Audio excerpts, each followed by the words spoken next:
Message to the people of Bangladesh and to the people of the world. The Pakistani army has suddenly attacked Pilkana APR headquarters, Razarbagh police line in Dhaka at 0 hours on March 26 and killed lakhs of unarmed people. I do hereby declare independence. I appeal to the nations of the world for help. Our freedom fighters gallantly fighting with the enemy to free the motherland. I appeal and order you in the name of Almighty Allah to fight to the last drop of blood to liberate the country. Ask police, EPR, the answer, the Bengal regiment to stand by you to fight. No compromise. Victory is ours. Every section of Bangladesh to resist the enemy forces at any cost, drive out the enemy from the holy soil of our motherland. Convey this message to our League leaders, workers and patriots and lovers of freedom. May Allah bless you. জয় বাংলা, শেখ মুজিবুর রহমান, 26/3/71। এই মেসেজটা ইনি 1971 সালে 25শে March রাত 12টা থেকে 12:30টার মধ্যে লোক মারফত মগবাজার ওয়্যারলেসে পাঠান। মগবাজার ওয়্যারলেসের পাঠানোর পিছনে একটা কারণ ছিল এই 1970 সালে যে ঘূর্ণিঝড় হয়েছিল বাংলাদেশে উপর দিয়ে, লক্ষ লক্ষ লোক মারা গেছে এবং আমাদের টেলিকমিউনিকেশনে কিছু ইন্টারাপশান ছিল, অর্থাৎ বন্ধ হয়ে গেছিল। যে ওই সময় তিনি বাঙালিদের জন্য রেশনের কাপড় চোপড় থেকে আরম্ভ করে অনেক কিছু এই মেসেজে ছিল, কীভাবে বন্টন করবে দ্বীপাঞ্চলে, এখানে মেসেজ দিয়ে এটা জানিয়ে দিয়েছিলেন স্থানীয় আওয়ামী লীগ নেতাদের, চট্টগ্রামে এবং দ্বীপাঞ্চলের নেতাদের। তো এই এক্সপেরিয়েন্সটা ওনার ছিল যে এই যদিও কমিউনিকেশন বন্ধ হয়ে যায়, চট্টগ্রাম এবং ঢাকার মধ্যে একটা লিঙ্ক আছে, কি ওয়্যারলেস লিঙ্ক। এই ওয়্যারলেস লিঙ্কটা হলো 4টার মাঝখানে, চট্টগ্রাম হইল সলিমপুর, ঢাকা হইল মগবাজার, মাঝখানে বেগমগঞ্জ, মিরসরাই, চাঁদপুর। এইটা চ্যানেল, এটা প্রত্যেকটা ওয়্যারলেস স্টেশনে ওই দিন 25শে মার্চ বাঙালির গণহত্যায় নেমে আসা যে খবরাখবর, আমরা ওগুলো তো বিষয় আগে থেকে আমরা জানাতে চাচ্ছিলাম, জানিয়ে দিচ্ছিলাম ইয়াকে আপনাদের স্থানীয় নেতাকর্মীদের, যার জন্য ওই 25শে মার্চ রাত্রে সন্ধ্যায় 7টার সময় বঙ্গবন্ধু একটা মেসেজ পাঠাচ্ছিলেন। বঙ্গবন্ধু কিন্তু 4টা ধাপে বঙ্গবন্ধু 25শে মার্চ সন্ধ্যা 7টায় একটা মেসেজ পাঠাচ্ছিলেন। এই মেসেজটার কন্টেন্ট ছিল, সেটা আমি একটু পড়ে শুনে আপনাদের সুবিধা হবে এটা বোঝার জন্য। আলোচনা ব্যর্থ হয়েছে। আর্মি, ইপিআর ও পুলিশদের অস্ত্র সমর্পণ না করতে, শত্রুর বিরুদ্ধে প্রতিরোধ ব্যবস্থা গড়ে তুলতে, liberate Chittagong and proceed to Comilla, take over the local administration. সন্ধ্যা 7টায় পাঠিয়েছে। এইটুকু পর্যন্ত পাঠানোর পরে পাকিস্তানি আর্মি ঢাকা ইয়েতে টেলিফোন এক্সচেঞ্জে বঙ্গবন্ধুকে কাট আপ করে দেয়। তো টেলিফোন এক্সচেঞ্জে কোথায় কাট আপ করলো? এই wireless frequency to telephone frequency convert করার একটা স্টেশন ছিল, সেটা ছিল ওয়্যারলেস ক্যারিয়ার স্টেশন। এই ওয়্যারলেস ক্যারিয়ার স্টেশন এখানে ব্রাশ ফায়ার করে দেয়, উড়িয়ে দেয়। বাঙালি যারা ছিল তাদেরকে হত্যা করে পাকিস্তানি আর্মি, আর নন বাঙালিরা এবং পাকিস্তানি আর্মি পুরা টেলিকমিউনিকেশন বিল্ডিং দখল করে। এই যে সন্ধ্যা 7টায় যে টেলিকমিউনিকেশন কাট আপ হয়ে গেল, আর এটা আর সচল হয়নি। হবে কোত্থেকে? ব্রাশ ফায়ার করে যে সমস্ত ইকুইপমেন্ট যদি নষ্ট করে দেয়, সেটা তো আর তো আর কমিউনিকেশন থাকে না। এই ওয়্যারলেস স্টেশনের ক্যারিয়ার স্টেশনটা করার ফলে সারা বাংলাদেশ এবং সারা বহির্বিশ্বের যোগাযোগ ব্যবস্থা সম্পূর্ণভাবে বিচ্ছিন্ন হয়ে যায়। তো এখন এই বঙ্গবন্ধু যে এর আগে অনেক মেসেজ পাঠাইছে আমাদের এখান দিয়ে বা টেলিফোনে, যখন এই টেলিফোন এক্সচেঞ্জের ওখানে টেলিফোন এক্সচেঞ্জের এখানে ওয়্যারলেস ক্যারিয়ার স্টেশন যেটা, এটা এগুলি সব টেকনিক্যাল বিষয়। Wireless to telephone frequency convert করা, আর এখান থেকে সারা বাংলাদেশের সাথে লিঙ্ক থাকে এখানে, এবং সারা বিশ্বের সাথে যোগাযোগ এইখানে যখন তারা করলো, উড়িয়ে দিল, সব কমিউনিকেশন বন্ধ। তখন বঙ্গবন্ধু তো সেই বঙ্গবন্ধু, উনি তো জানতেন, উনি বুঝতে পারলেন যে ওনার মেসেজ এটা পুরো যায়নি। টেলিফোন কেটে গেলে এটার আওয়াজ হয়, সেটা যায় নাই। এখন বঙ্গবন্ধু বুঝতে পারলেন তিনি এখন কি করবেন, কারণ এর পিছনে যে কি মেসেজ ছিল সেটা আমরাও জানি না, অন্যান্য কেউ জানে না।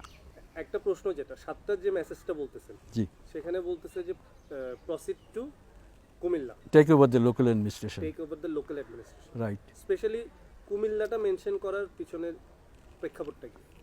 কুমিল্লাটা মেনশন করার পেছনে সম্পূর্ণ একটা স্ট্র্যাটেজিক প্রসিডিউর অ্যাডপ্ট করতে চাইছিলেন তিনি, যে সেনাবাহিনীকে প্রতিরোধ করার জন্য কী ব্যবস্থা নেওয়া যাইতে পারে, যেগুলি কুমিল্লাতে আছে। বিশেষ করে দেখেন, এটা একটু অনেক লম্বা, তবে তারপর আমি শর্টকাট করে বলছি। কুমিল্লা ক্যান্টনমেন্ট চট্টগ্রামের সাথে,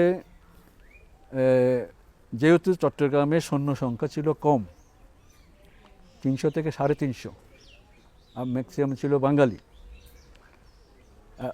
এই অপারেশন চার্জ লাইটের যাদের তারা বাঙালি নিধনের জন্য যে পরিকল্পনা করেছিল, এই পরিকল্পনায় কুমিল্লার ইকবাল শফিকে দায়িত্ব দেওয়া হলো যে সে যতক্ষণ পর্যন্ত চট্টগ্রাম ক্যান্টনমেন্টে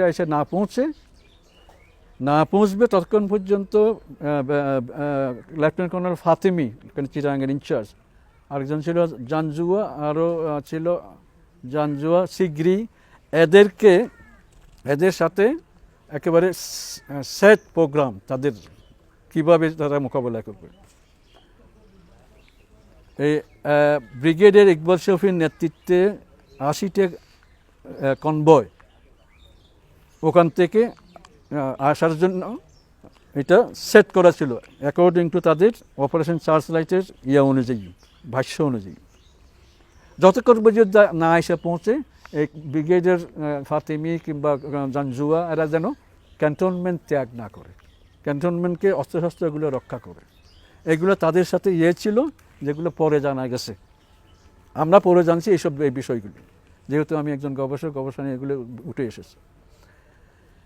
এই স্ট্র্যাটেজি কুমিল্লায় যদি টেক ওভার করা যায় বা ওদেরকে প্রোটেক্ট করা যায়, তাহলে আমাদের ঢাকা প্রসিড হইতে তার অসুবিধা নেই। এটার জন্য লাগবে এটারে শুভপুর ব্রিজে ভেঙে দেওয়া, কমিউনিকেশন কাট আপ করে দেওয়া। তাদেরকে যদি প্রতিহত করা যায়, এই জায়গাটা এই কুমিল্লা পর্যন্ত, শুভপুর পর্যন্ত আমরা বাঙালিদের হাতে থাকবে।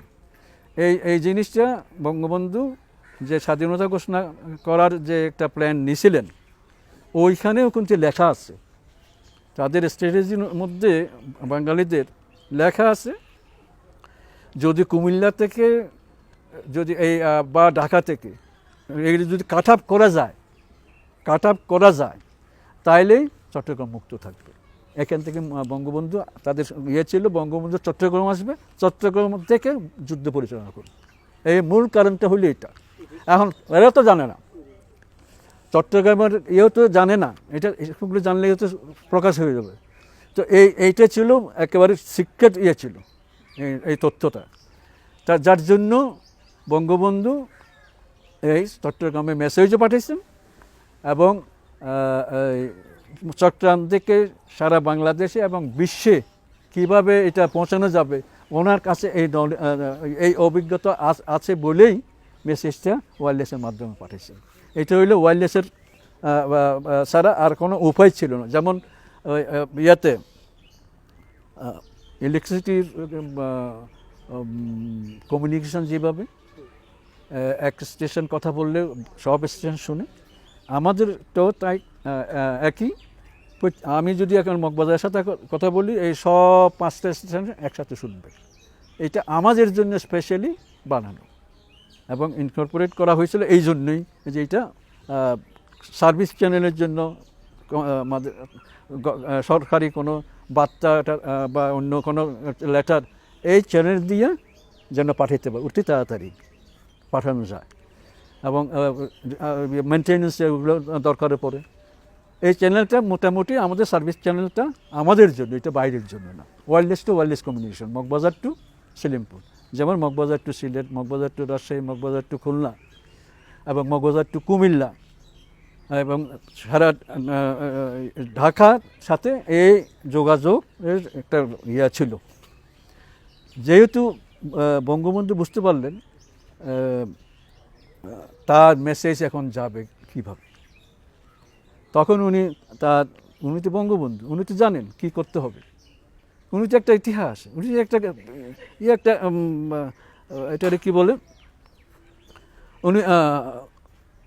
উনি তো অভিজ্ঞ একজন রাজনীতিবিদ, ওনার সব কিছু জানা আছে কীভাবে কী করতে হবে।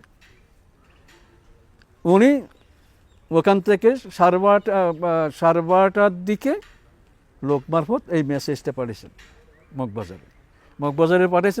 মেজবাউদ্দিন পাইছে, মেজবাউদ্দিন আমাকে দিছে এবং আমি মেজবাউদ্দিন অন্যান্য লিঙ্কও দিছে। আমরাও যতটুকু সম্ভব আমাদের লিঙ্কের মধ্যে সবাইকে পাঠিয়ে দিছি।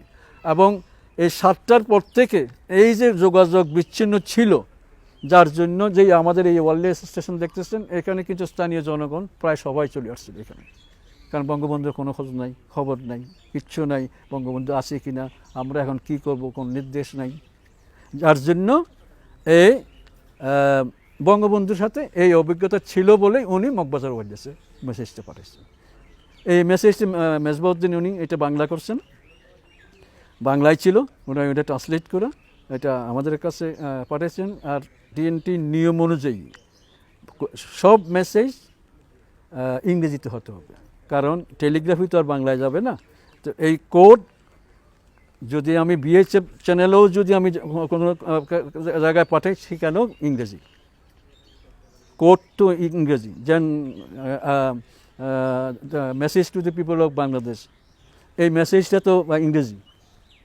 আর যে রিসিভ করবেন, যেমন আমাকে কোডে বলতে হবে M for Mike, E for echo, S for Sierra, alpha for A, E for echo, ওই মেসেজ এইভাবে আমি কোড করিয়া, যেমন আমি জাহাজে পাঠিয়েছিলাম, জাহাজ থেকে তাদেরকে কনভিন্স করতে পারছিলাম সারা পৃথিবীতে সরাই দেওয়ার জন্য।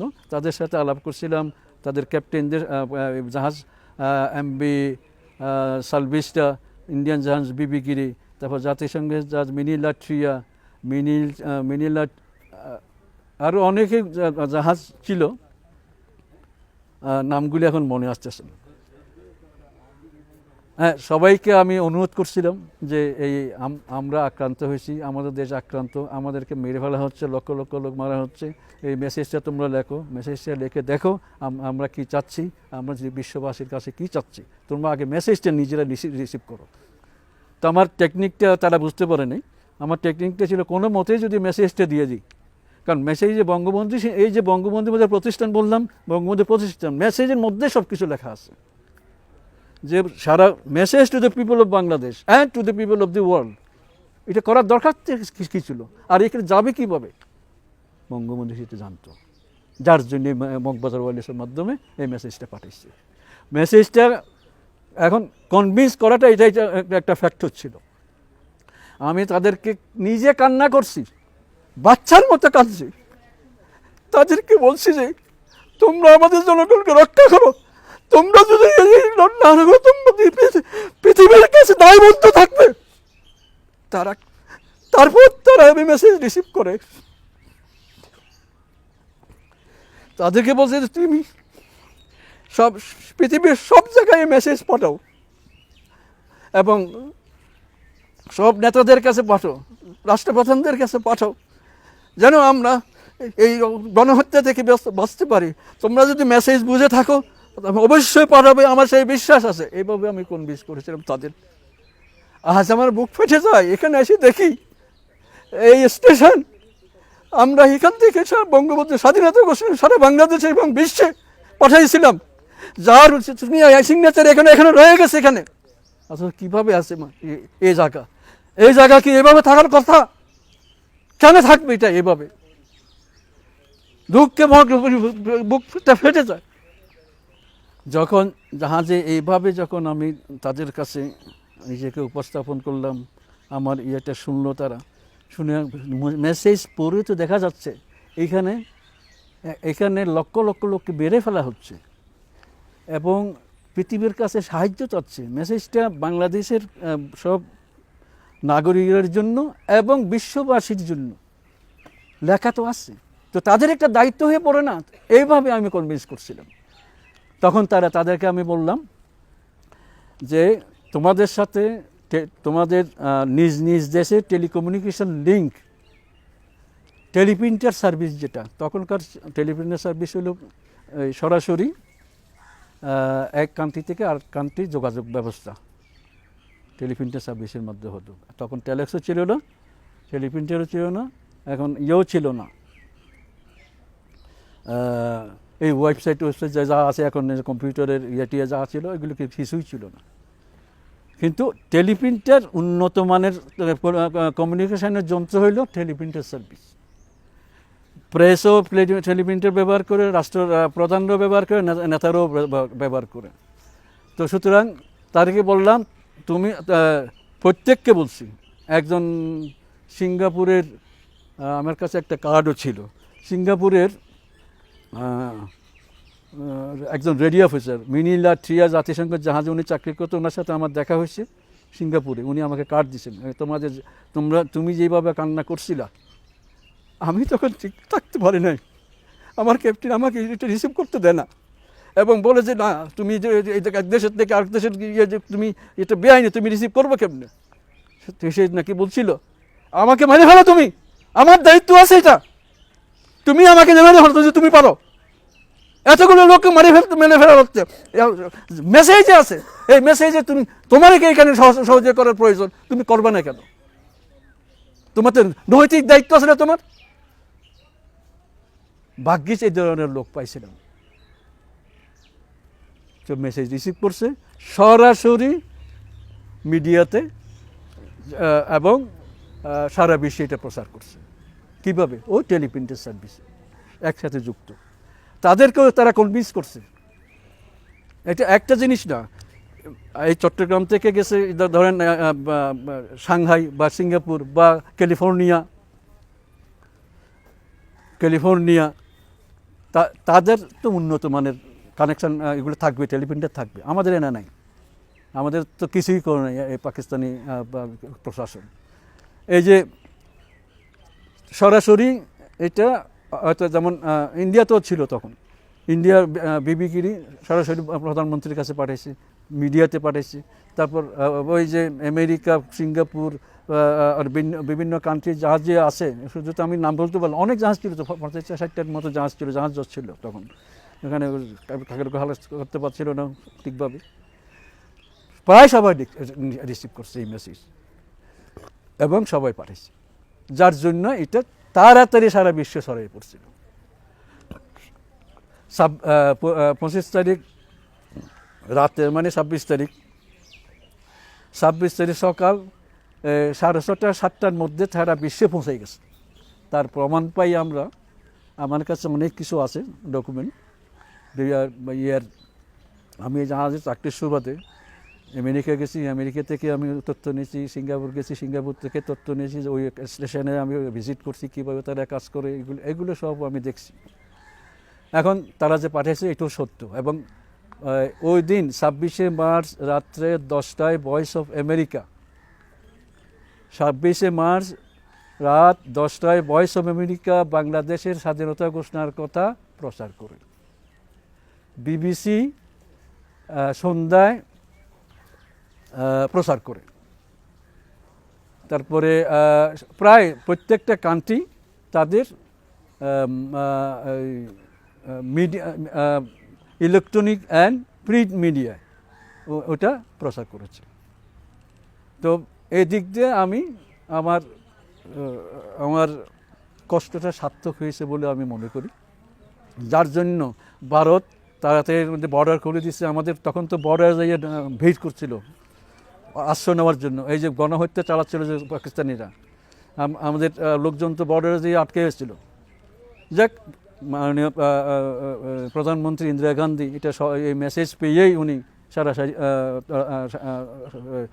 তাড়াতাড়ি এই অ্যাকশান নিয়েছে, মানুষ অনেকটা বেঁচে গেছে ওখানে আশ্রয় নিয়ে। এই হলো জাহাজের ব্যাপারটা।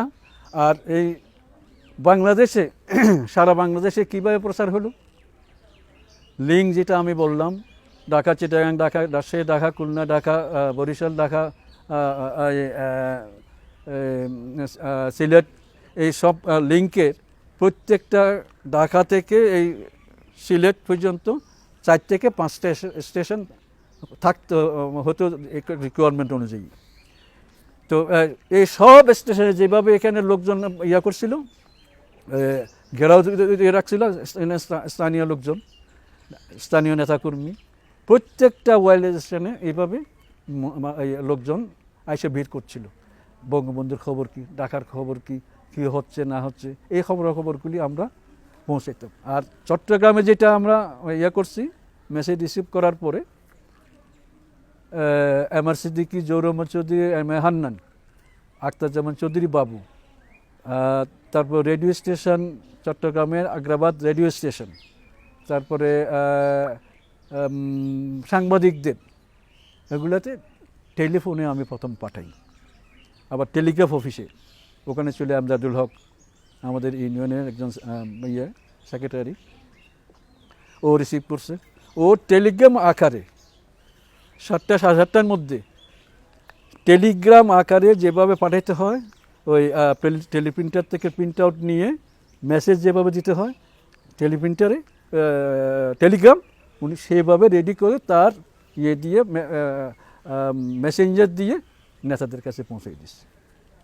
আবার এখান থেকে এই যে বেলায়েত হোসেন, আমি এখানকার বেলায়েত হোসেন, যেমন স্থানীয় নেতারা, যেমন এদিকে ছিল মফিজুর রহমান, তারপর ছিল সিরাজদুল্লাহ, তারপর ছিল বদিউল আলম, আবু জাফর, আর এখান থেকে ফৌজদারের ওদিকে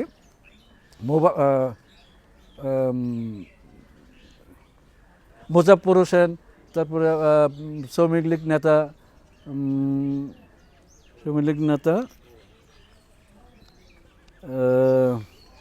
ওনারা সবাই ইয়াতে চাকরি করতো, টোবাকোতে। নূর মোহাম্মদ আরও অনেকে ছিল এখানে। এরা কিন্তু আসা যাওয়ার মধ্যে ছিল। আশেপাশের লোকেরা, এই যে আমি নাম বললাম নেতারা, তারা কিন্তু এখান থেকে মিরসরাই পর্যন্ত আবু জাফর এবং বদরুদ্দিন কিশোরগঞ্জের ছিল, টোবাকোতে চাকরি করতো, আমাদের সাথে এখানে মাঝে মধ্যে আসতো, খবর নিত, ফুটবল খেলতো, ভলিবল খেলতো, এরা প্রায় আসতো। এখন ওই বদরুদ্দিন, তার কাছে একটা মোটরসাইকেল ছিল, ভেসপা মোটরসাইকেল। তার তিনি ওই কর্নেলের ওদিকে, শেরশাহ কলোনির ওদিকে থাকতো। ওনাকে স্থানীয় নেতারা ওয়েলনেসের খবর নেওয়ার জন্য পাঠাইতেন, এটা জানতো উনি। এইখানে আসলে যে কিছু খবর পাবে, আমাদের 7টা টেলিফোন ছিল এখানে, এসটিডি ডাইরেক্টও করা যেত এবং ডাইরেক্ট এমনি টেলিফোনও করা যেত। এখানে হ্যান্ডলিং অটো ছিল, তখন অটো টেলিফোন পাওয়াটাই ছিল মুশকিল, মানুষের থাকা, কারণ আমাদের তো দেয় না, ডেভেলপড হয়নি, দেশকে এইভাবে করে নাই। এনিওয়ে, তো এই যে টেলিফোনে আসে, কেউ টেলিফোনে খবর নিত, ইমার্জেন্সি খবর নিত, আগেও ছিল, পরেও এটা আমরা এটা প্রোভাইড করতাম ইমার্জেন্সির জন্য, অ্যাম্বুলেন্স এই জন্য। যা হোক, এই কাজগুলি করা হতো এখানে, সবাইকে করতো, মানবতার খাতিরে করতো আর কি। কিন্তু এই যে মেসেজ আবার যে হাতে হাতে নিয়ে সবাইকে যে এখানে আবার দিলাম, কেন দিলাম? টিএনটির নিয়ম হলো, কোনো মেসেজ যদি টেলিফোনে বা ওয়্যারলেসে দেওয়া হয়, এই মেসেজ কনফার্মেশন মেসেজ দিতে হয়, যে মেসেজ যে আসিলিমপুর থেকে গেছে, এটাই হলো টিএনটির নিয়ম এবং গভর্নমেন্টের অর্ডার এরকম। তাই এইটা কনফার্মেশন কপিগুলি তাদের মাধ্যমে আমি দিছিলাম, তাদেরকে ভাগ করে দিয়েছিলাম, বললাম যে উনি এইখানে যাবে, উনি এখানে যাবে, তাদের লোকজন সাথে নিয়ে ইনি এই দিক দিয়ে যাবে মিরেশ্বরে পর্যন্ত, যেমন আবু জাফর আর বদরুদ্দিন এরা ইয়েতে দেবে। আর ওর মোজাফফর হোসেনের ভাইও ছিল, ছোট ভাই, উনি তখন ইউনিভার্সিটিতে পড়তেন, উনিও আসতেন এখানে, আমাদের সাথে এখানে কথাবার্তা হইতো, ওই খেলাধুলা ওইগুলো চলতো ওইগুলো। তো এখানে আসতো, সারা রাত যোগাযোগ করছে। আবার এর ফাঁকে দিয়ে আমি একটা কথা না বললেই নয়, ব্রিগেডিয়ার ইকবাল শফির নেতৃত্বে যে চট্টগ্রাম দখল করছে, এইটার মুভমেন্ট আমরা এই এলাকার লোকজন সীতাকুণ্ড, মিরসরাই, শুভপুর, ফেনী, কুমিল্লা এইখান দিয়ে যে আসতে হবে তাকে চিটাগং, তাদের কুমিল্লা থেকে চট্টগ্রাম এসে পৌঁছার কথা 3 ঘন্টায়, 3 দিনেও আসতে পারেনি। কেন? এলাকার লোকজন রাস্তা কেটে ফেলছে, রাস্তার উপর গাছ কেটে ফেলছে, ট্রাক, লরি সব কিছু উল্টায় পাল্টায় দিয়া, ব্যারিকেড দিয়ে তাদেরকে জায়গায় জায়গায় আটকেছে, ব্যারিকেড দিয়ে। আমাদের কাছে তখন না থাকলে কি হবে, স্বল্প অস্ত্র থাকলেও কি হবে, কিন্তু মানুষের বুদ্ধি তো ছিল আটকানো। যদি এরা যদি এভাবে টাইম কিলিং করতে না পারতো, আমরাও এখানে 3 ঘন্টার মধ্যে চলে আসতো, আমরা বলতেও পারতাম না, আমরাও মারা যেতাম, আর চিটাগাং এমনি দখল হয়ে যেত। মেজর রফিক যে এই যে 2 তারিখ পর্যন্ত যুদ্ধ পরিচালনা করতে পারছে, একমাত্র এই এলাকার লোকজন, এই এলাকার নেতারা রাস্তা কেটে দিয়ে সংগঠিত করে এটা করেছিল বলে আমিও এখানে থাকতে পারছি, ঢাকা থেকে মেসেজ রিসিভ করতে পারছি, এবং এই মেসেজ সারা বাংলাদেশে, সারা বিশ্বে এভাবে আমি পৌঁছাতে সক্ষম হয়েছি। এইটা হইল ওই দিনের ঘটনা।